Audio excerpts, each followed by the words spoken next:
सांगली शिराळा तालुक्यासह चांदोली धरण पाणलोट क्षेत्रात मुसळधार पाऊस, भात उत्पादक शेतकऱ्यांना दिलासा.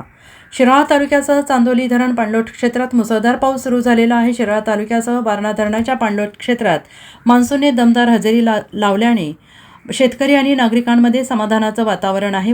वारणा धरण पाणलोट क्षेत्रात वृष्टीसदृश्य पाऊस झाला असून पाथरपुंज येथे अवघ्या 12 तासात 147 मिलीमीटर तर निवळे येथे 78 मिलीमीटर पावसाची नोंद झाली आहे. यंदाच्या हंगामात प्रथमच चांदोली धरण परिसरात पावसाने जोरदार हजेरी लावल्याने भात उत्पादक शेतकऱ्यांना मोठा दिलासा मिळाला आहे.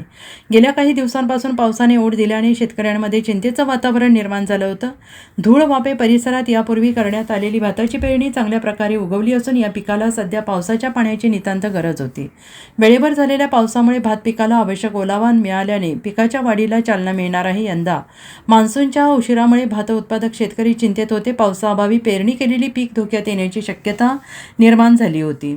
मात्र चांदोली धरण परिसरात सुरू असलेल्या पावसामुळे शेतकऱ्यांच्या आशा पुन्हा पल्लवित झालेल्या आहेत आणि दरम्यान पावसामुळे परिसरातील शेतशिवारात उत्साहाचं वातावरण निर्माण झालेलं असून आगामी काही दिवसातही पावसाचा जोर कायम राहिल्यास खरीप हंगामाला मोठा आधार मिळेल असा विश्वास शेतकरी व्यक्त करत आहेत. Bureau report SBN Marathi, Shirala.